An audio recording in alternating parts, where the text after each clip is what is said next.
ఏదో పోలీస్ వాహనం ఎర్ర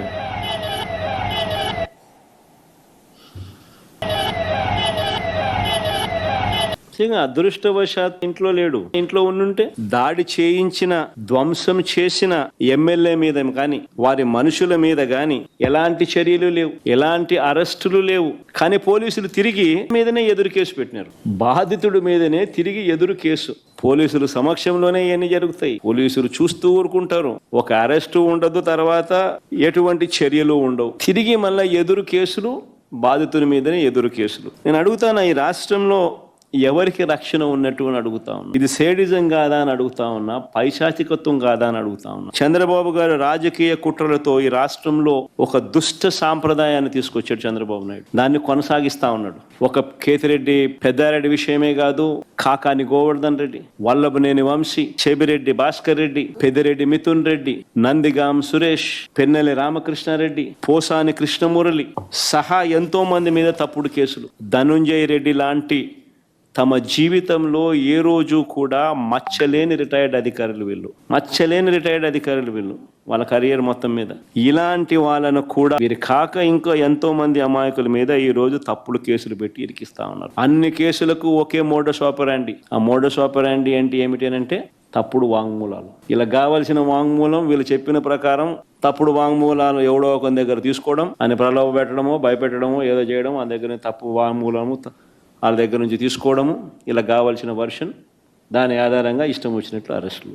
ఈ దేశంలో ఎవరినైనా అరెస్ట్ చేయొచ్చు అని చంద్రబాబు నాయుడు చూపిస్తా ఉన్నాడు. మోడీనైనా అరెస్ట్ చేయొచ్చు, అమిత్ షానైనా అరెస్ట్ చేయొచ్చు. No exemptions. కావాల్సిందల్లా ఎవడో ఒకడు బీజేపీ పార్టీ నుంచి ఒకరిని కండవా కప్పి తెలుగుదేశం పార్టీలోకి తీసుకోవడము, వాడితో మోడీ నాతో ఎన్ని చేయించినాడు అని చెప్పించడం, మోడీ మీద కేసు పెట్టడం, అంతే. మోడస్ ఆపరాండి ఇది, అంతే. ఎవడి మీదైనా కానీ ఇదే మోడస్ ఆపరాండి, ఇదే సాంప్రదాయం. ఇది వైఎస్ఆర్ కాంగ్రెస్ పార్టీ అధ్యక్షుడి పైన అయినా సరే, మా పార్టీకి చెందిన గ్రామ స్థాయి నుంచి రాష్ట్ర స్థాయి వరకు ఉన్న నాయకుల పైన అయినా సరే, చివరకు సోషల్ మీడియా కార్యకర్తల పైన అయినా కూడా ఇవే సేమ్ మోడస్ ఆపరాండి. తప్పుడు ఫిర్యాదులు, తప్పుడు వాంగ్మూలాలు, తప్పుడు సాక్ష్యాలతో కేసులు పెట్టడం, ఇంకా పెడుతూనే ఉన్నారు. ఇదే సాంప్రదాయం నేను అడుగుతా ఉన్నా. ఇదే సాంప్రదాయం రేపు మా ప్రభుత్వం వచ్చిన తర్వాత దెబ్బలు తిన్న వీళ్ళు, దెబ్బ తగిలిన వీళ్ళు, ప్రతిచర్యగా వీళ్ళు కూడా ఇదే చేయడం మొదలెడితే మీ పరిస్థితి ఏమిటి అని చెప్పి నేను అడుగుతా ఉన్నా తెలుగుదేశం పార్టీని.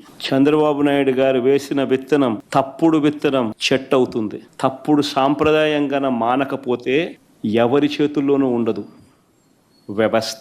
చాలా అంటే చాలా తప్పు చేస్తా ఉన్నాడు చంద్రబాబు నాయుడు. ఈ రోజు దెబ్బ తగిలిన ప్రతి ఒక్కడు రేపు పొద్దున ఇదే కొనసాగిస్తే మా ప్రభుత్వం అధికారంలోకి వచ్చిన తర్వాత చంద్రబాబు నాయుడు పరిస్థితి ఏమిటి, తెలుగుదేశం పార్టీ పరిస్థితి ఏమిటి?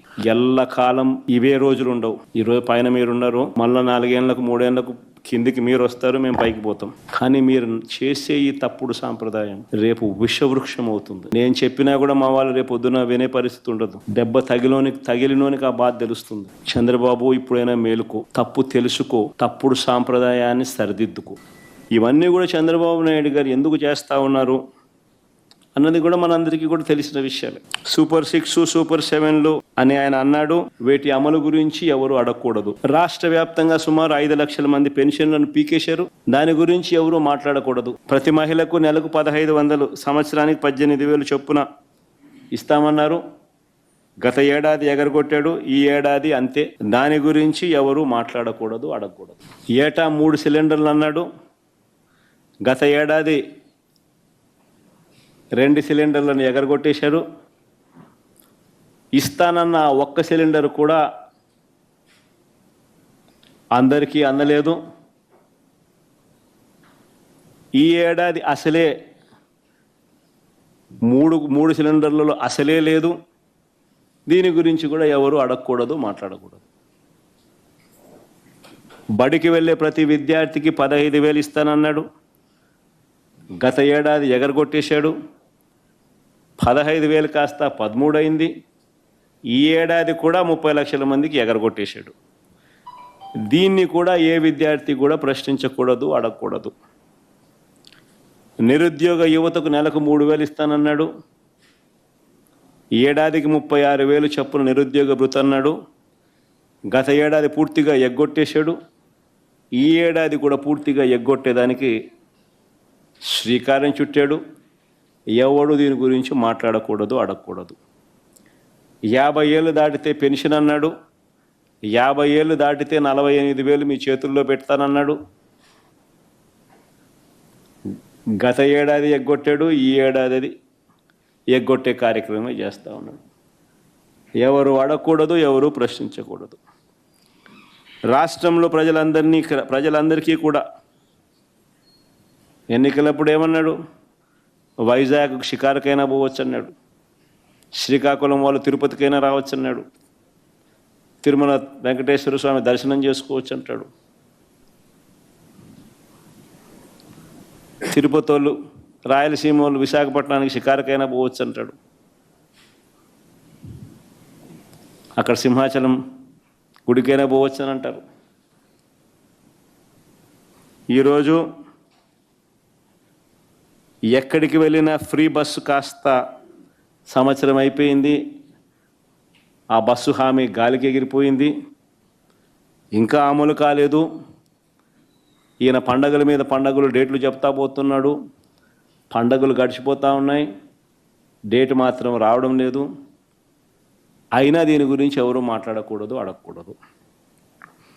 సూపర్ 6, సూపర్ 7 మాత్రమే కాదు, ఫీజు రీయింబర్స్మెంట్ రూపేణా ఇది అన్నిటికన్నా దారుణం.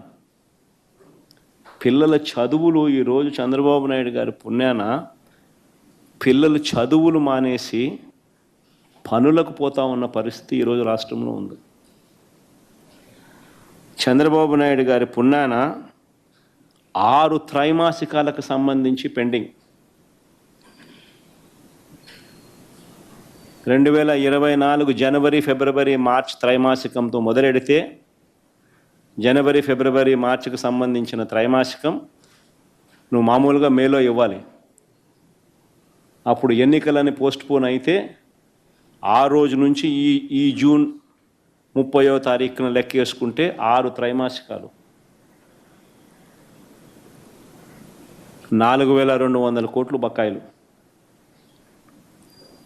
700 × 6 త్రైమాసికాలు. వసతి దీవెన కింద ప్రతి ఏప్రిల్ 1,100 కోట్లు ఇవ్వాలి. 2 ఏప్రిల్ గడిచిపోయాయి, 2,200 కోట్లు బకాయిలు. వసతి దీవెన కింద ఆ 2,200 కోట్లు కూడా ఈ 4,200 కోట్లకు కలిపితే 6,400 కోట్లు బకాయిలు. ఈ 6,400 కోట్లకు గాను ఇచ్చింది కేవలం 750 కోట్లు. వీటి గురించి కూడా ఎవరూ మాట్లాడకూడదు, ప్రశ్నించకూడదు.